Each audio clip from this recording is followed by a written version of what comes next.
Happy Tuesday. I hope you guys are having a lovely day. And gosh, I know that all over the states we have had some pretty insane weather, and I myself have been privy to that.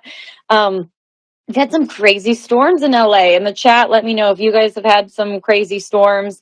Um, Sorry, woo, my voice. I'm just lost it all of a sudden.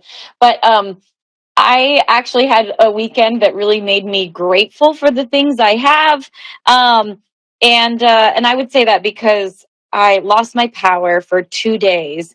There was some trees that fell, so I couldn't even get home to my house, and I had to stay on a friend's couch. And I also popped a tire, and got stuck in one of the canyons here in LA during the rain. Had to knock on someone's door because I didn't have cell phone service. It was just one of those weekends where, whoa, everything was happening. And even though it was a little very frustrating, um, at the end of the weekend, it just made me so grateful for everything I had. I just was like, oh my gosh, I'm so grateful. I have good friends that, took me in my homeless state. I'm grateful that I'm in a place where I have the money to buy a new tire. I recently read a book about gratitude, and it talked about the ability to have gratitude for the things that we can fix in our lives, and whether that's oh, I popped a tire and I have to spend $250 to get a new one, or whether it's, I got a parking ticket and I have to pay that. It sometimes can be really annoying and make us feel very frustrated. But this book talked about no, this is a chance for you to feel gratitude that you have the means to pay those bills. You should show gratitude for, because that's what the money's for. That is what we have it for, so that we can make it through those times and it won't derail us. And anyway, so I really thought about that this weekend of wow, I'm grateful that I have a home to return to once, even though I wasn't able to go to it this entire weekend. It made me all the more grateful to have it. And anyway, so I had a bit of a crazy weekend, but it made me all the more grateful for what I have, if that makes sense. So anyways, that's my update. But how are you guys doing? Okay, I see snow, ice, cold, repeat for firefighter 31. I had a snowstorm last week and thunderstorms. Oh my gosh. Yeah. I've heard there have been some crazy, crazy snowstorms. My friends in Utah are going through it. We had some snow in New York. DJ Tunes is saying, um, no snow in PA. Well, that's good. I will say I should be extra grateful for that. At least we didn't have snow. But anyways, I'm excited to be back here today because, you guys know that a few weeks ago, I tried to do this same exact show with this wonderful guest, Sam Hollander. And I was so bummed because the app just wasn't working for me and no one could hear me. So we've got Sam back today. He hasn't tuned in yet, but let's see. I might just start by playing some of his music. So I'm going to go ahead and play one of his songs, because I'll just explain to you a little bit of background about Sam before we kick off here. So he is one of the best songwriters in our generation. And I'm not just, saying that to blow smoke, but really, he is one of the most renowned writers in the music industry to date. He's a multi-platinum songwriter and producer, and he has written and produced for groups like Panic at the Disco, One Direction, Fits in the Tantrums, Weezer, Katy Perry, Blink-182, Ringo Starr, Def Leppard, Carole King, Billy Idol, Jewel, Train, Tom Morello, and Gym Class Heroes, and so many others. Those are just, some of the top of his list. But he has also had 22 songs on the US top 40 hits. That's huge. To get, just any songs on that list is huge. But he has had 22 different songs be on the top 40 in the US, as well as he's had 10 number one hits. That's insane. People go a whole career hoping to have one number one hit. He's also had 10 songs in the top 5, and 87 of the songs he has written have top 10 chart positions globally. Anyways, he is a legend. I've had the privilege of actually working with him once years ago, and he's not only incredibly talented, but he's just an amazing person. And so let's see. I think I'm going to kick this off with one of the songs he wrote with Panic at the Disco. So this is High Hopes. Ooh, that song is so good. Oh my gosh. And it literally, I was saying this in the chat, but it puts me in such a good mood when I hear that song. Like, I love music that not only like feels like it amps you up, but also the words and the messages are uplifting. So anyway, so good. Okay, Sam is now live with us. You have to unmute yourself, by the way. But Sam, how are you doing? Hey, did I successfully unmute? You are live and clear and loud. How are you doing? Yay, yay. I need a picture. Why don't I have a picture? I wanna be part of this. Oh, I'm um, like I'm a yellow object. I feel very amorphous at this point, but you know what? We can deal with that later. next time we'll make sure we get a picture in there for you. But oh my gosh, it's so nice to chat with you. Thanks for coming back. I'm so sorry for the technical difficulties last time, but like I was so glad we were able to get you back and do this for real. Well, if it means anything, I would say the technical difficulties were certainly enjoyable, and I loved experiencing it in real time. So it was fantastic. So no problems. I just want to say what's up to my buddy Becula, who's in the house, who is a Lindsey fan and honestly one of the loveliest people I've met in a long time. So she's a big fan of Oh, yours. So, she obviously has great taste. amazing. Oh my gosh. Well, hey, Becca, so glad to have you here. So glad to have everybody here. Thanks for tuning in. We have such a nice community here, and I've really enjoyed doing these radio shows. And so as I was listening to that song, I was thinking, how involved are you in the production? Because the songwriting and production, I feel like they go hand in hand, like such a unique marriage. So, like, are you usually pretty involved in that process? You know, you know what? At this point, I'm not. I mean, it's song dependent, but I think what I bring to what I bring to a co-write that I'd like to believe is useful is I did spend so many years doing production on so many records that even though at this point I really just am sticking with my forte, which is lyric and melody, it does, it's nice to have an extra voice in the room who's sort of been there and knows how to, get songs across the line. So I Hmm. can be useful, but I try not to overstep. There's so many talented producers who are infinitely more gifted than myself at this point. So I really, I just sit back, but I contribute just as a sort of a fan and a friend in the process on everything. That track was produced by Jonas Jaborg and Jake Sinclair, and obviously they did a great job. So they didn't need me. Yeah, well, it's interesting you say that because, like, I feel like when you first start on like a career in anything, but definitely in music, you kind of have to be able to show that you can do it all in some extent because you got to get people to believe in you, and the only way to do that sometimes is to not just like tell, but you have to show and you have to do all the different parts of the work to get it across the finish line before you can hand off things. But then there's a value to being able to say, hey, I don't have to do it all anymore, and I'm going to specialize in what I know I'm the best at, and I'm going to hand it off to other people that might be the best at that. Like, I think that there's a really, like, that takes some courage as well to start to like hand stuff over and not feel like you have to do it all anymore. You know what? You remove ego from the equation, and it's best to play on your skill sets. Yeah. Truthfully, I completely agree with what you're saying.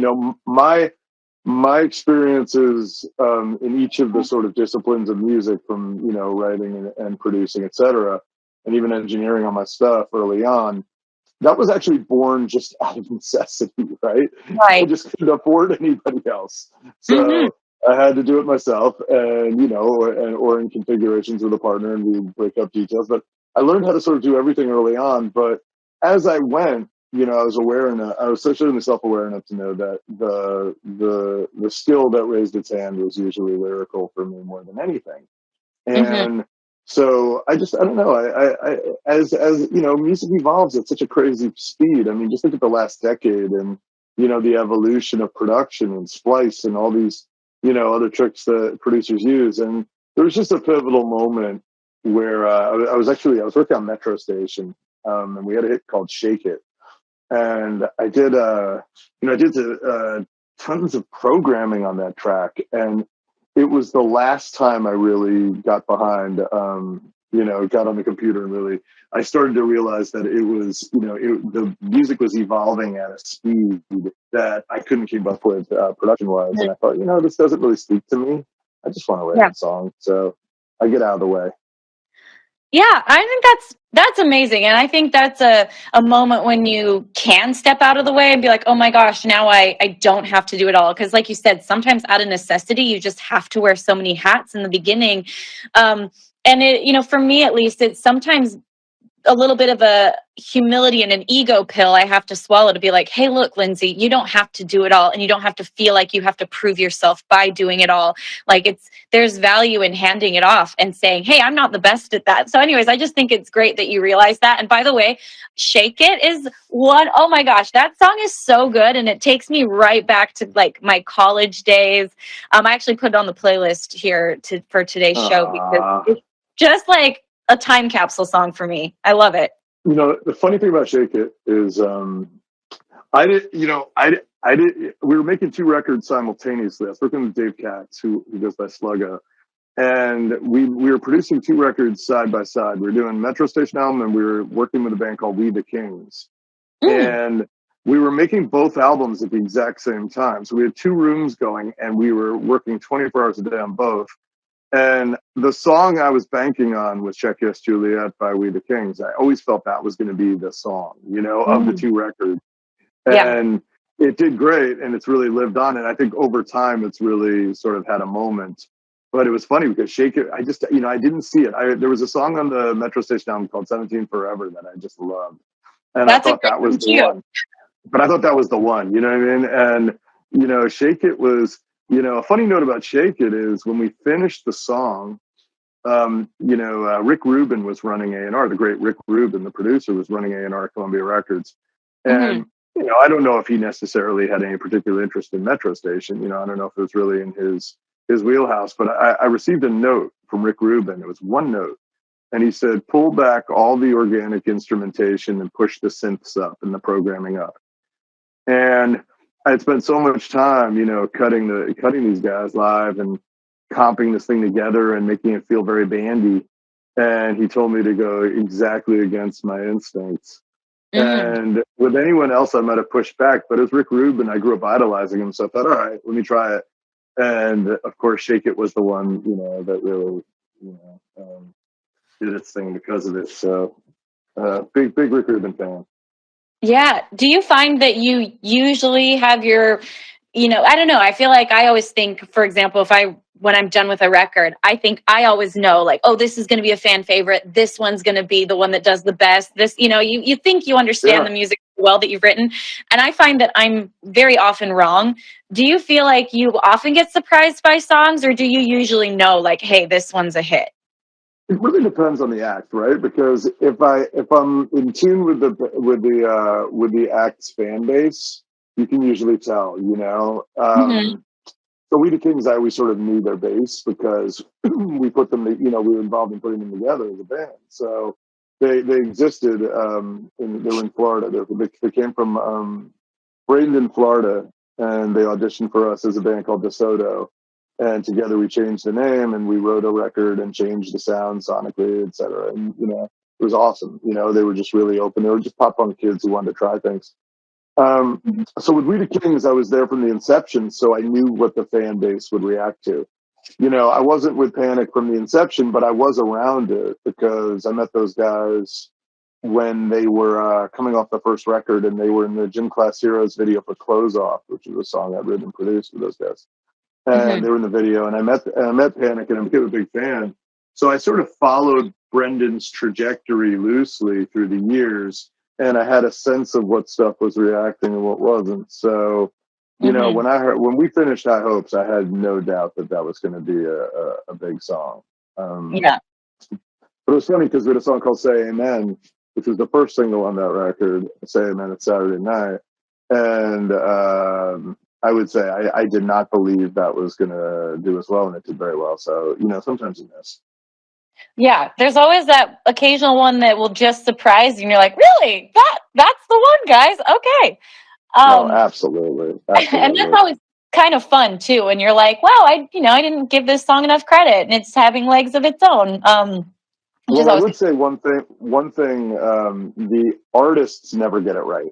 The songwriters and producers see it, but artists, are their own worst critics, which is why they collaborate. It's why you would use an outside exactly. producer it's a sounding board. You need the sounding board because, I was once an artist. I was a terrible artist, but I would tell you that my instincts on what would work for me were always wrong.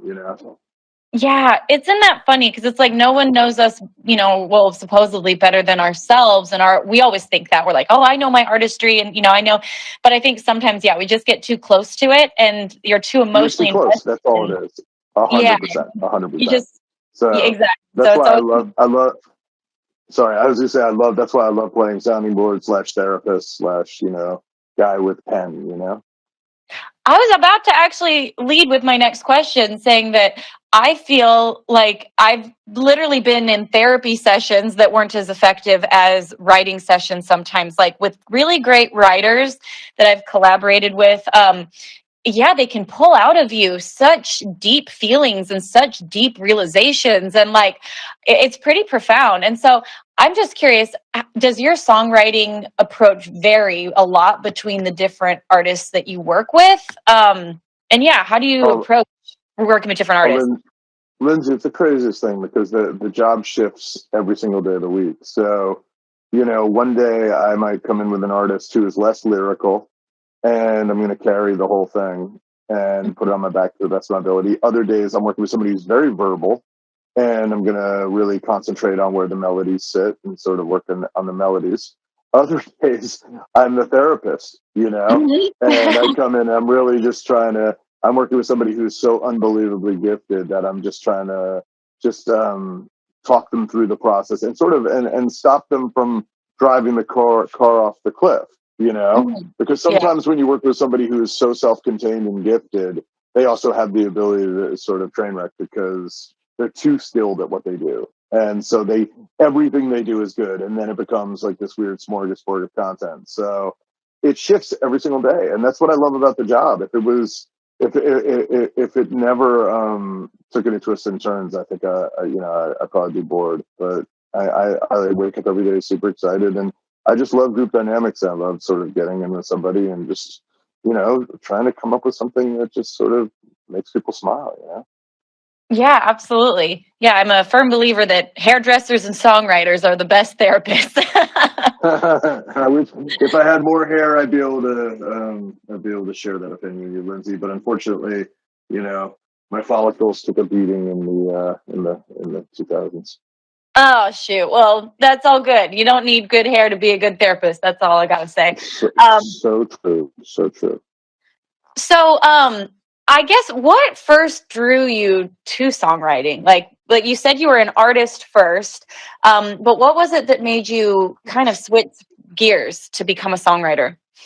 Well, I think all songwriting is born from um, it's like our mental strainer. We're weaving things out of our head. For me, it starts with really bad teenage poetry and every unrequited relationship I had growing up, and I put it down. And the poetry that I did back then resembled, as my form of beat poetry. And, that evolves into short stories and, raps and everything else. And, I always felt I was happiest when I was getting words out of my head and putting them on paper. It really was my therapy. It was like the one form of catharsis when I was really dealing with heavy stuff.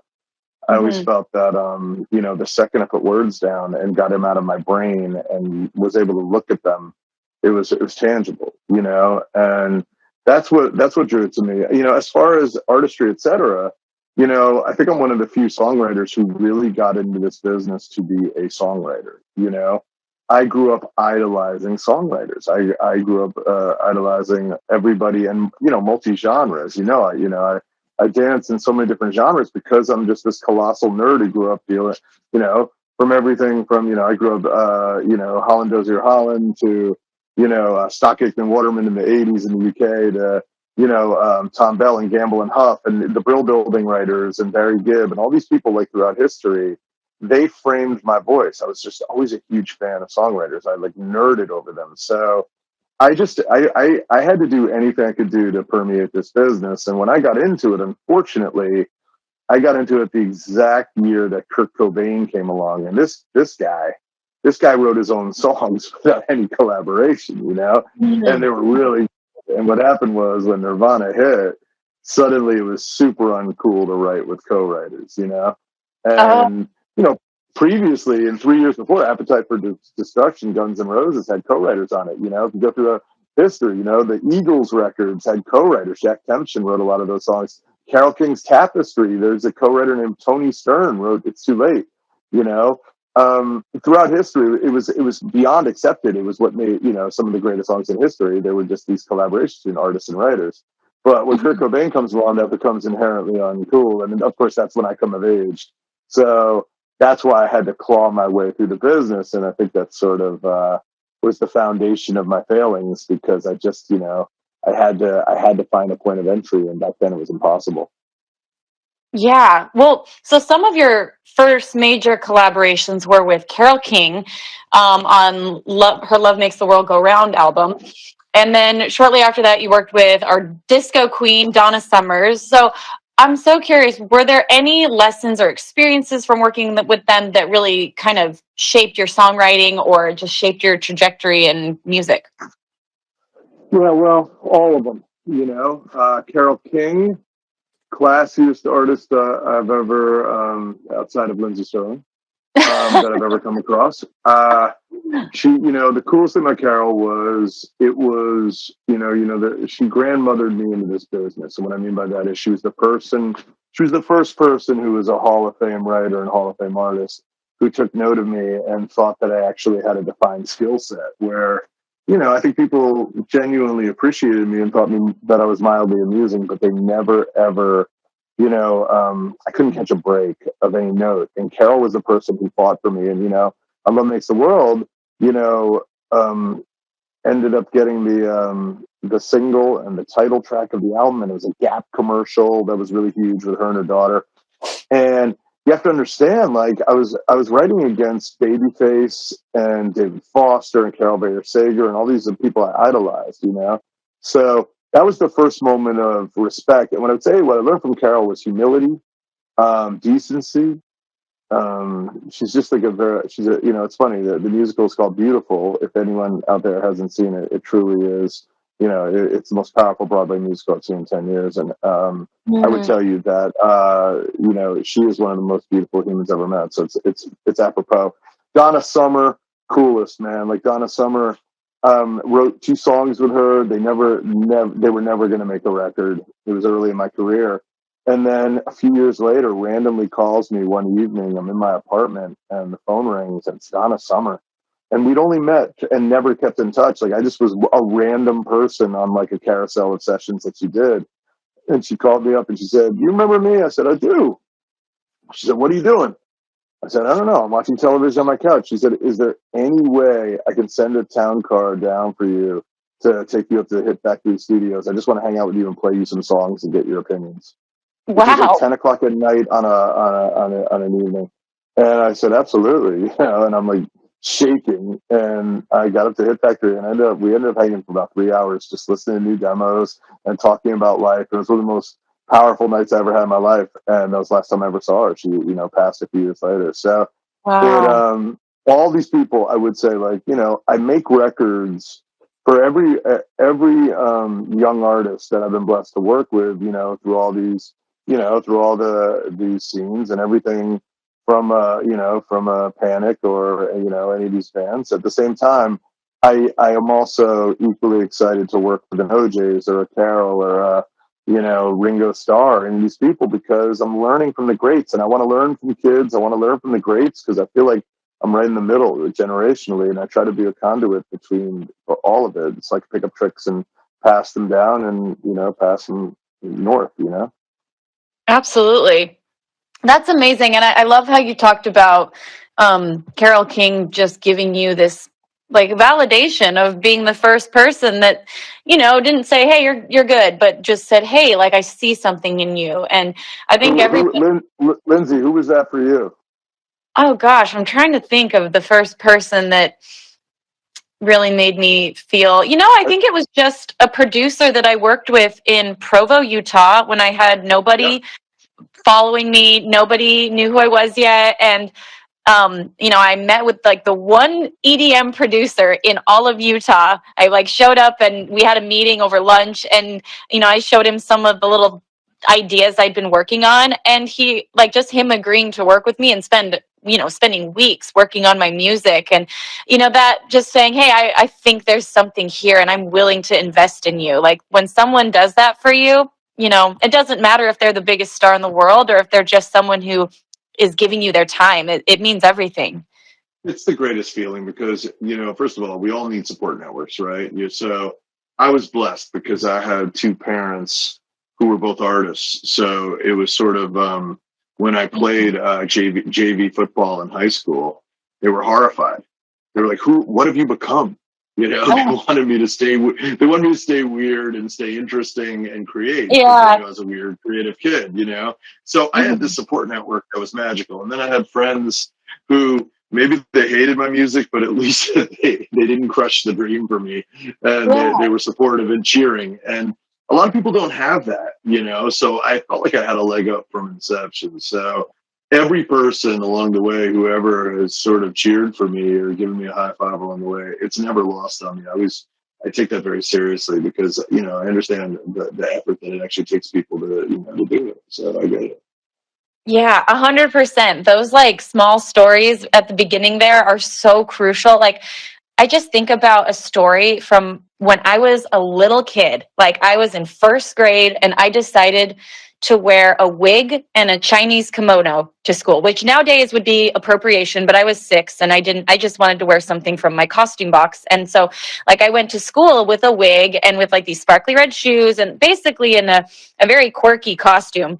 And I remember when, I know this sounds like such a random story, but I think it was really pivotal for me because when I walked in the classroom, I remember my teacher running up to me and just saying how wonderful I looked. And, and she thought it was the cutest thing. And she, and then, the other kids, because the way she reacted, I mean, that could have been very different. I could have walked in and like the kids could have made fun of me and it could have just made me realize that being different is bad.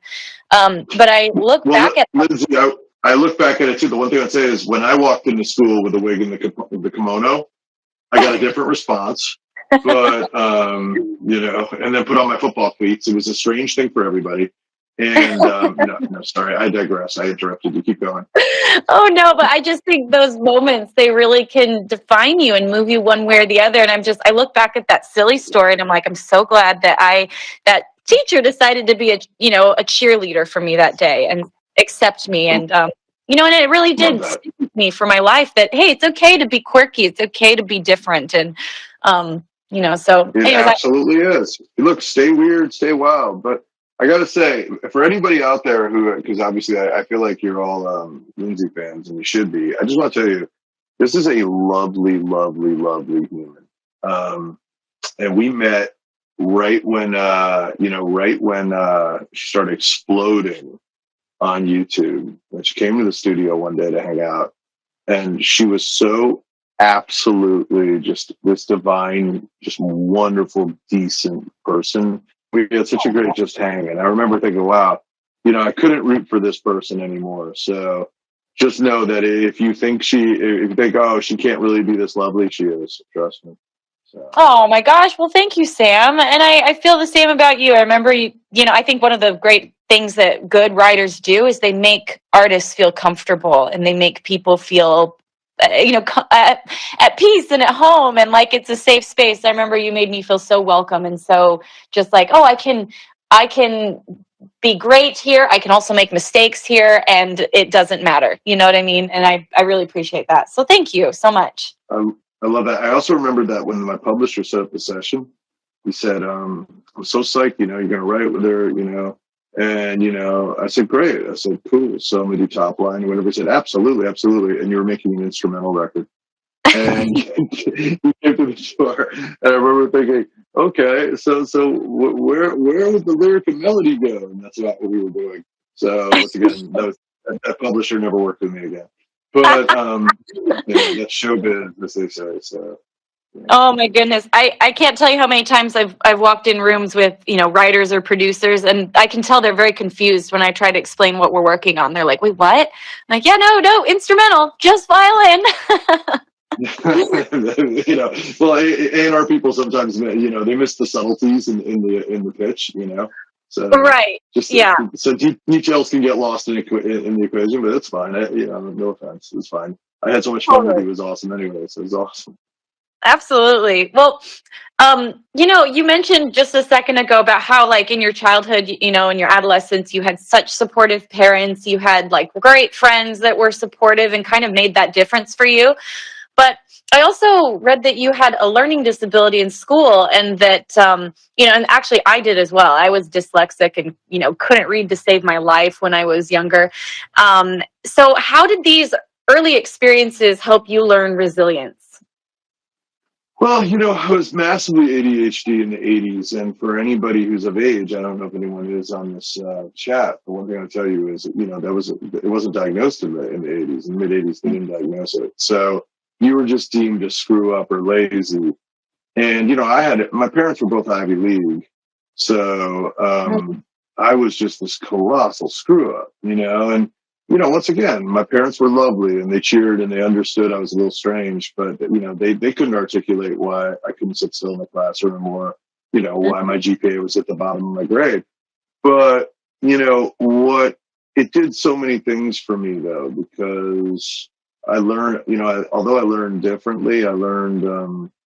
I had such a creative sort of bent, Mm-hmm. and I never colored within the lines, and I never have in my career at any point either. I've always played outside the lines. So I've sort of always carved my own lane to stay away from the fray. And I think that's just born out of survival skills that you learn Mm-hmm. when it doesn't come naturally to you academically as a kid. You have to fend for yourself, because sometimes no one's, it's hard. Sometimes it's hard for people to advocate for you because they don't even understand why, what you're doing. So I don't know if I'm answering your question, but that's how ADHD works. I think I just took you on a trajectory, but that's not my skills. Mm-hmm. But was that the question? I don't remember. No, that was it. I just think I think those early experiences can be so shaping because, yeah, you learn to, what is the word, adapt, and you learn how to, live life in a different way when it's not working the normal way, and I think that's a perfect answer of, you learned resilience, but you also learned, like, well, I like how you said, you don't color in the lines because that's not how it was working for you. Yeah, I don't know. Everybody does it differently. My kid is wired like I am. And Hmm. so it's interesting because I'm watching her process academically. And now there's so much more support. But truth is, it really, and education's evolving. But I would say, it's a gift. I really do believe it's a gift. It's I hate, they'll always put a descriptive with ADHD. It's like, it's your superpower. I don't know if it's a superpower, but dyslexia, ADHD, all these things. It just means we learn differently, and we have different, we think, different side of the brain is sort of, I think, crushing it. So I don't know. It's all a gift. I'm just happy to be here, to be honest with you. Oh, I love that. And I have to say, I was really excited when I learned that you have a book, because the title alone grabbed me. Let's see, I'm looking for it right now, but it's "Failing Your Way to the Top," right? Yeah, it's 21 hit wonder, flopping my way to the top of the charts, and available. It's Matt Holt, Ben Bella Books. You can get it any local bookstore in America. And as I always say, if they don't carry it and they refuse to order for it, please never frequent them again. Or you can go to the Katona Reading Room in beautiful Katona, New York, which has a surplus of Mm. copies and is my favorite store in the East. But one thing I would say is, I wrote a book. I got a book deal during the pandemic, and it was exciting for me because I had spent 7 years sort of just laying down these narratives and tales, and it was born out of a sad stretch. I lost my parents back to back, which really sucked, Oh. and when they passed, my parents had lived really, really interesting lives, and there was very little mention of it in the internet. You know what I mean? My mom was a very heavy cat in the '70s in New York. She clawed her way through the city as a single mom, remarried, they had me, and then found her way into Andy Warhol's orbit and ended up as an interior decorator Wow. doing, Andy's Apartments and Mick Jagger and Yves Saint Laurent, all these Studio 54 sort of people that era. And, I do frame this book. I think what probably got the book deal was the fact that as a little kid, Andy Warhol babysat me a few times, which is What? very crazy and also very true. So, it's pretty easy to pitch a book. Hey, he's a songwriter. He's written some songs, and Andy Warhol babysat him. So that was a selling point. But the one thing that was very important to me with this book is I was writing this. It's really it began because I wanted my child to have a some sort of sense of her family, because we have so little family. Everyone's sort of passed within reason. So I wanted her to know a little bit about where she came from. She's an only child. I wanted her to understand, the journey. And also, I really, as I grew, as I developed this thing, and I wrote, and understand, there's no co-writers, there's no ghostwriters, it's me and all my insanity.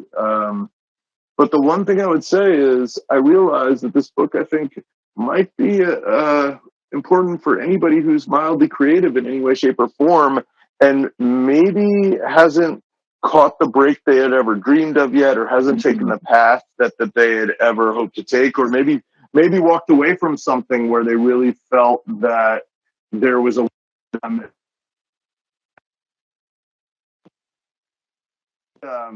that's how the book was born. And I wrote this thing, and it's really seems to have connected. It seems to have struck a chord with people because of that. And the most important thing I want to say about the book, Lindsey, is I didn't take a penny for the book. I made it clear from the get-go from my publisher, every penny from this book from my end goes to a charity called Musicians on Call, which brings music bedside to Mm. patients in hospitals. Yes, I And work with them. They're amazing. they're the greatest. And so they get every penny of mine. And I paid my own way to visit 28 universities so far. I'm going to get to 50 by the end of the run. And I'm speaking to kids, and I'm just any university that kicks an honorarium or any speaking engagement money, all of it goes to Musicians on Call as well. And the idea is just sort of, I'm at a place in that.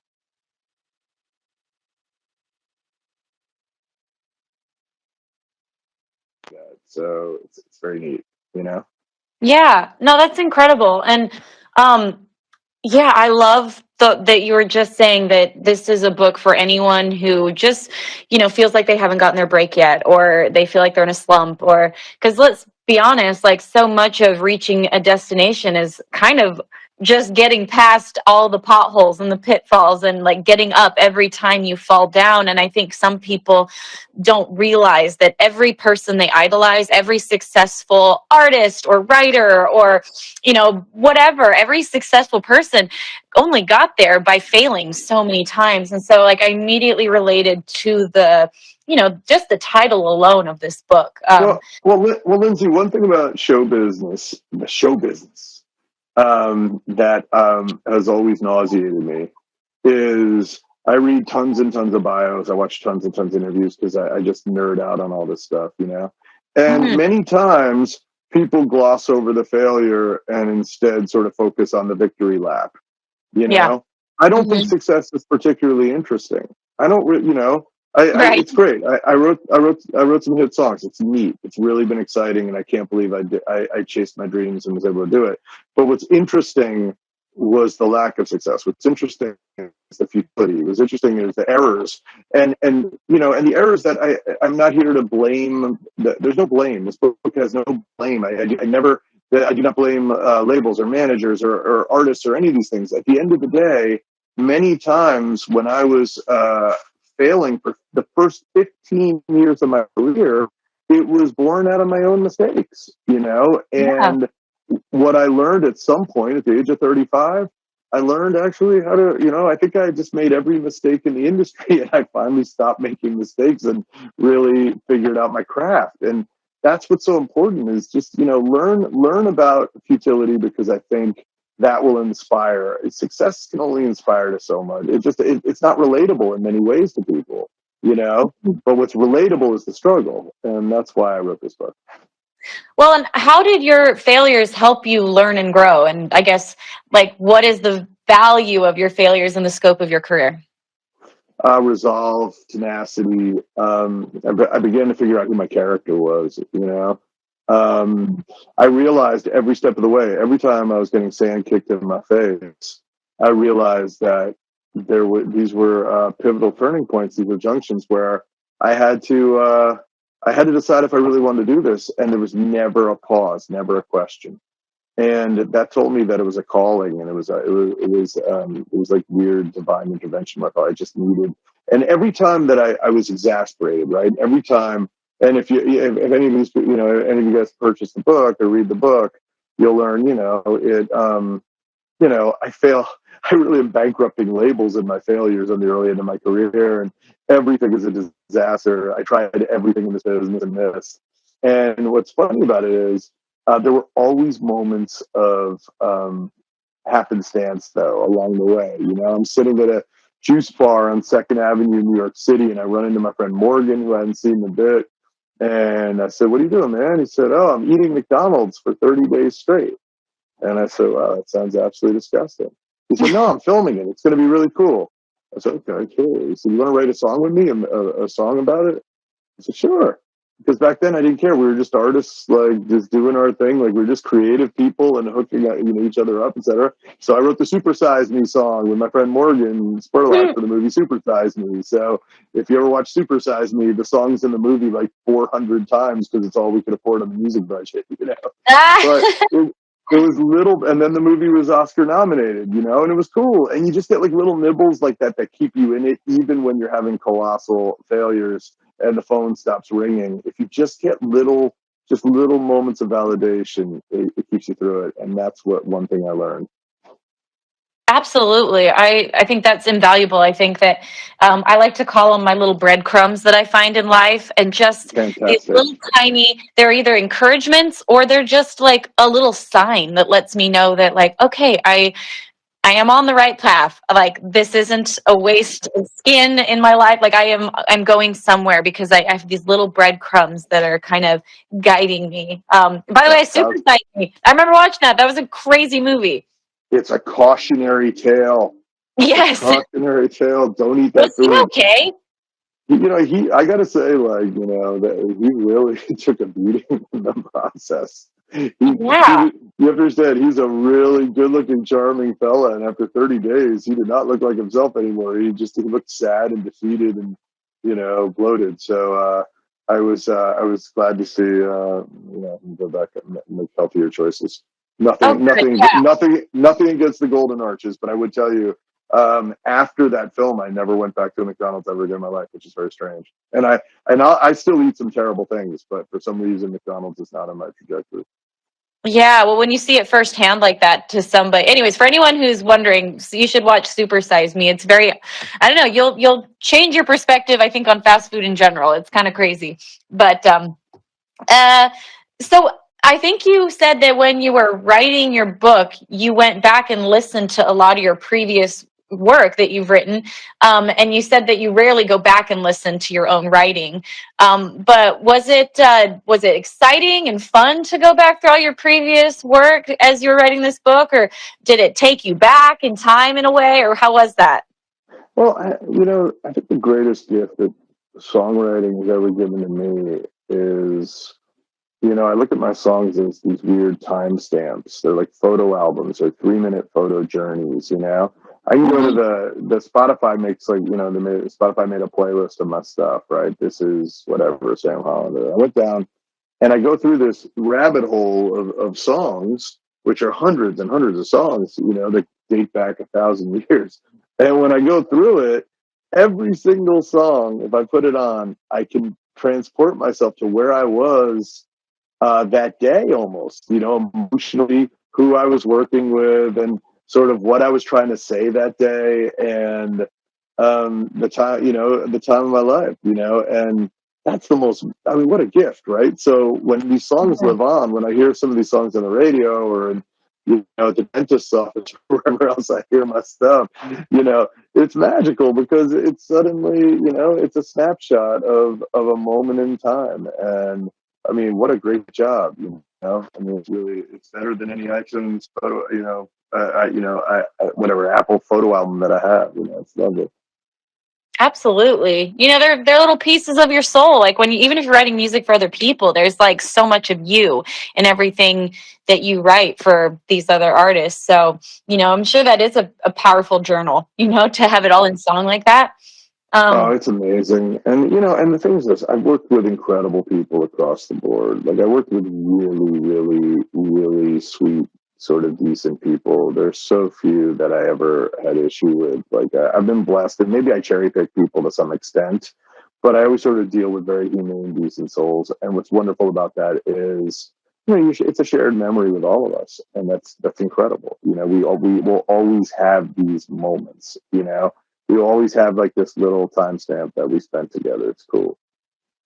yeah. Um, I feel like our industry, it measures success by such a defined rate of like record sales, followers, chart placements, hits, and of course all that is so important. We all want it, but you've had so many hits at this point, and you know you've done the thing really really well multiple times. So how do you define success as a songwriter now?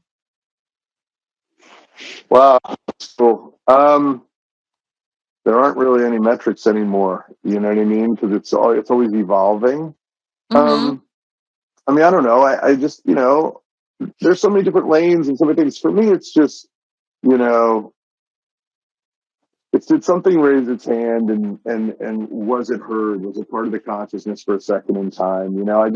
I had a number one hit for the last couple of weeks. I had a number one hit with Weezer called Records, and Weezer is one of my favorite bands ever. And I'd always hope for a single, and I had one album track with them ever with River, that Rhythm Rivers, and I always just felt like someday I hope that my songbook of my life I would have had a hit with Weezer, and I just did. And but what's cool about it is, man, this is not going to get on. It's an alternative, rock hit. It's not going to. This is not going to. I doubt there'll be TikTok dances to it, and I doubt that could compete at top 40 or in these other formats. I really don't care. For me, it's the coolest thing in the world. I had a rock hit with Weezer, the coolest band. So that's how I look at these things. I don't know. I just, if they're broad and just if somebody ever reaches out about a song, I don't really care. It's just if it brought like somebody some joy and they hit me up on Instagram and they message me and they say, hey, this got me through the day emotionally, or that there was some sort of emotional resonance that this gave me. I'm so stoked, because that's why I do it. It's like it's literally like, yeah, all these songs are catharsis to me in some way, shape, or form. But they're like it's a shared experience. Like I want to affect people's days in some way, shape, or form. Right. I mean, I think that's why all of us become artists is the shared experience of connecting with like one person, you know, at the end of the day, like you said, when you get that message that means something from someone, it does. And it is interesting how over the years, you know, after you've been in the business for a while, the metrics of success, it naturally does just change. And you kind of get to this point where you're just like, yeah, I just want to work with cool people. And congrats, by the way, on the Weezer song. Like, Thanks, that man. was so cool. Weezer will always be, they were my first concert. It was Yeah. them and Oh, Jimmy World. And it will that's a always, pretty good one. Wow, that's a good one. right? I Yeah. mean, it was amazing, and I think they'll always be one of my favorite bands. Oh, And they're the greatest, and he's a lovely guy, and he's a friend, and it's cool. It's like that one was neat, but look, the business is changing so radically, right? Like we're at such a different moment. You're in a moment where obviously of where TikTok rules the universe, right? hmm And artistry is completely shifted. If artists really want to make music on a broader level and find fan bases now, they have to be on TikTok and they have to be their own marketing machines. And you understood that early because I remember how you built your thing up on YouTube because you told me all about the professor that you had. Was it BYU? yeah, yeah. You told me about a professor who you talked about, learning about social, how one actually, gets a YouTube channel and how you build up the whole thing, and you did it all. And now these artists all have to do it. They have to, push out content. They're like content providers 24 hours a day. And if you don't feed this weird algorithm, you get lost, and it's crazy because I think artists really shouldn't have to be their own marketing departments. They should also be able to just concentrate on the art. But it is evolving, and I'm not mad at it. It's a change, and you just have to learn from it. It always shifts. So what is success? It shifts every year for the rest of the industry. I really don't care. I'm just happy that I get to do this in my life.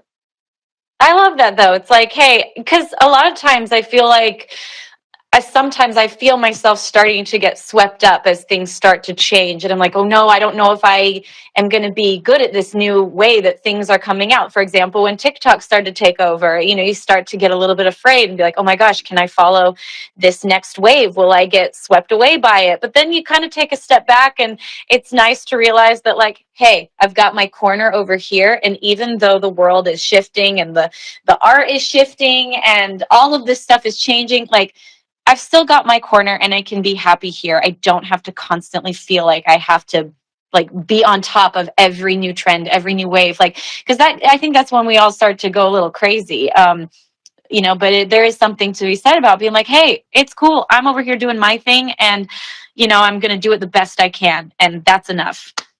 Yeah, but you carved out your own niche. Like, I like to believe I carved out my own niche, right? Like, I felt Absolutely. like I was never cool enough to be Arcade Fire, and I was never up the middle enough to be,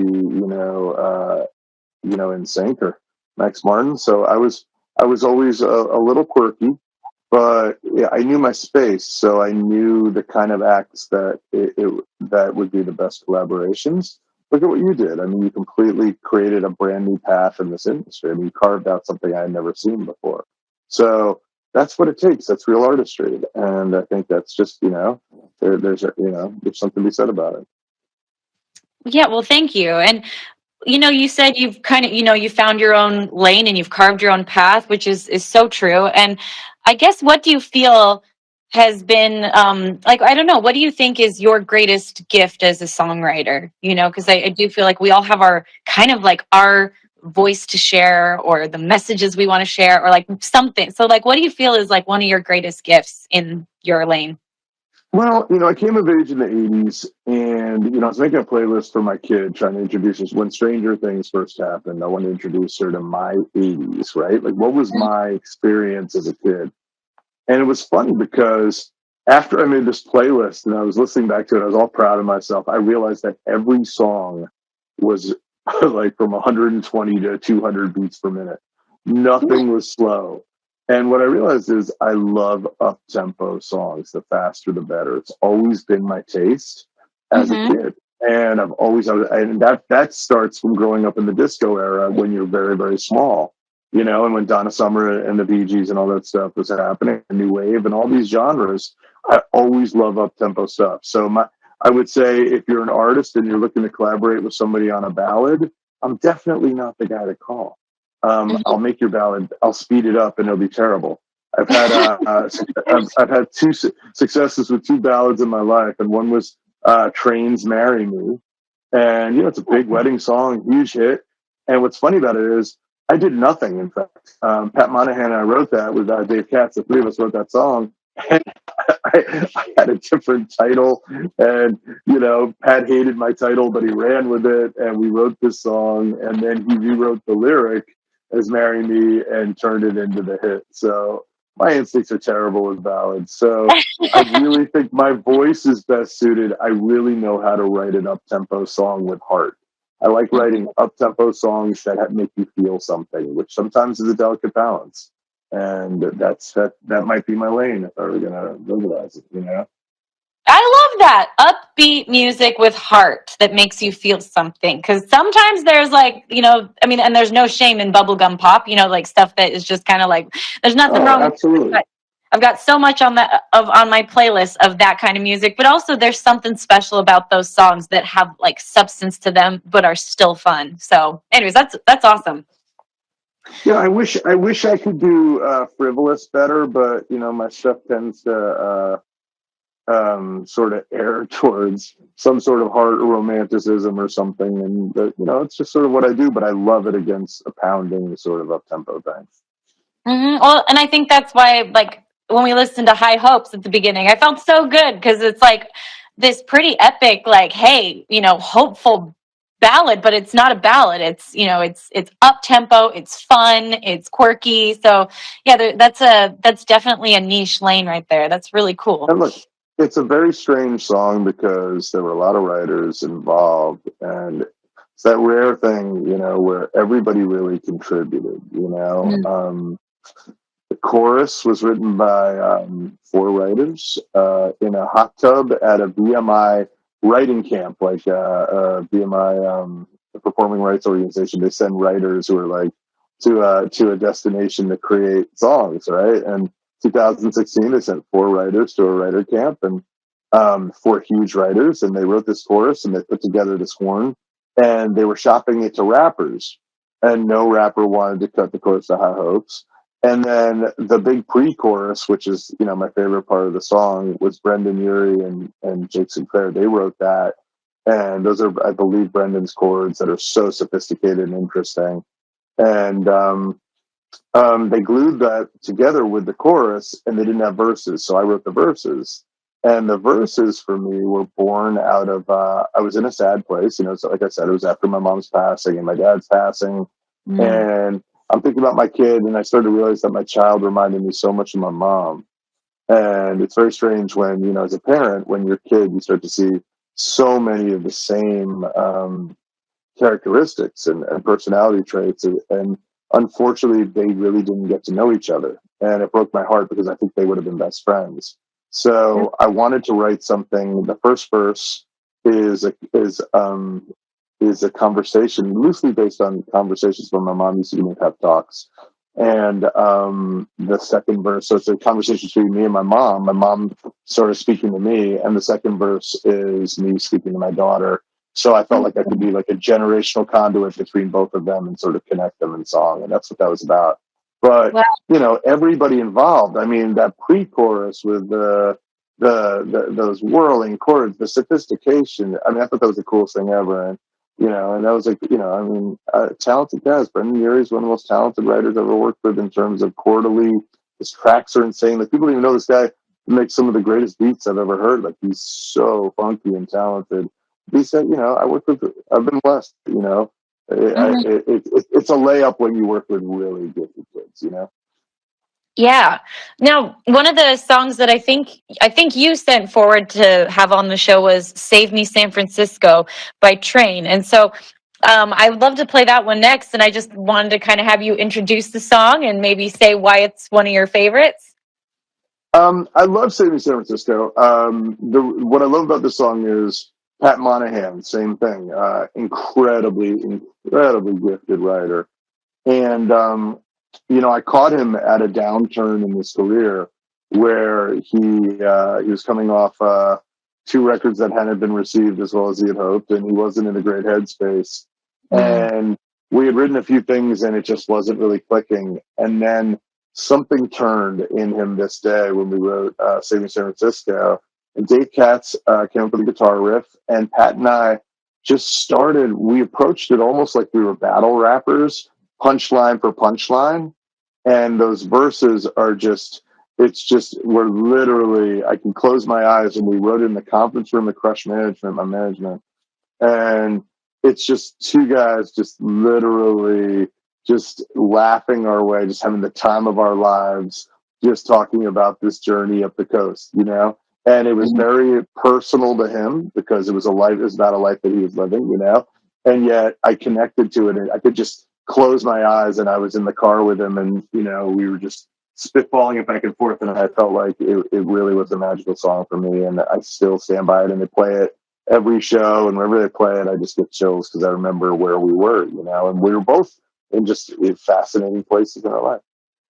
Amazing. Well, let's play it. This is "Save Me San Francisco" by Train. Oh, so good. And it's so fun to hear some of the stories behind the songs, especially from like the writer's perspective, because a lot of times we only hear it from the artist's perspective. And anyway, so I really appreciate you just sharing so much of your time with us today and so many amazing stories.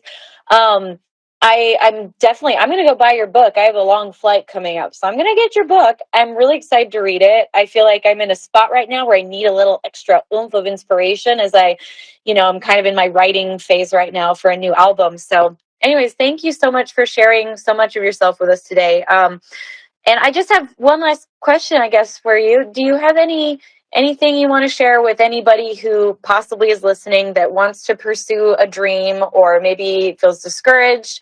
And what would be your advice for them? Oh, and make sure to unmute yourself. It always mutes people.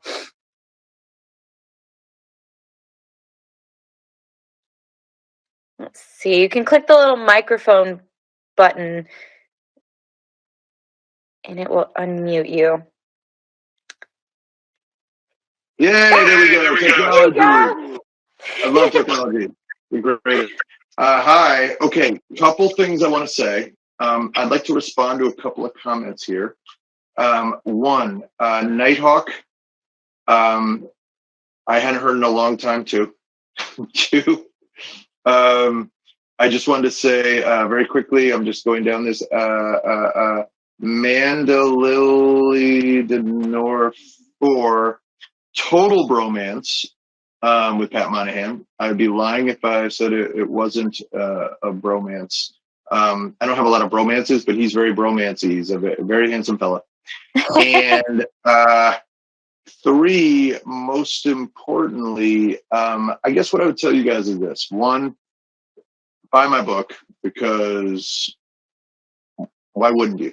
Second of all, here's what I'd say about yourselves. There are so many voices who are out there who we hear on all these extraneous noise every day of the week, right? We have all these people who crush, as I said, crush the dream for us on a daily basis. You might, whatever art you might make or whatever you might be chasing in life, all it takes is one person to tell you that you can't do it or doesn't believe in what you do. It could be a family member, a friend, someone, you're pitching your work to, etc.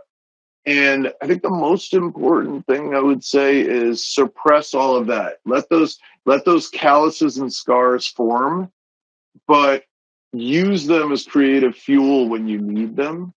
And never forget that you can do this, because I am case in point of why you can do it. If I could do this, anybody can do it. And I really mean that, because truthfully, when I started out, my skills weren't there. And my skills in my 20s weren't as good as my 30s, and my skills in my 30s weren't as good as my skills in my 40s. I got better as I went because I just put the work in, I put the time in, I constantly learned because I chased a passion. Chase your passions, and just make sure, it's so important that suppress the negativity when you're getting, when in any way, shape, or form. Believe in yourself, because I really think you can do it, whatever it is. And don't you want to open up a restaurant, open that restaurant, figure it out, learn the art, figure it out. Do not be a self-defeatist. We block our own shot more than anything. We're our own worst critics 24 hours a day. So it's imperative that you stop that and just say, I can do this. And I'm not trying to come off in any sort of, nothing against self-help guru stuff, but that's not me, right? But I do believe in the spirit of it, which is, you definitely can do it. Work, tenacity is not for the meek. Just, dial up the fire and make it happen. And that's how Lindsey Stirling became Lindsey Stirling. Lindsey Stirling did not waltz into being Lindsey Stirling, You put the work in. You clawed for it, man. And look at what you're doing. You're doing like the craziest thing. I was like, wait, she's violin and it's kind of goth? This is crazy, I was like, this is the craziest thing I've ever heard. And I was like, oh, wait, she's dope, And that's what has to happen is, you have an original notion, whatever you want to do in life, chase it. Do not get defeated. I am here for all of you, cheering for you. It is your turn now. So go have some fun and go make great art and go or whatever.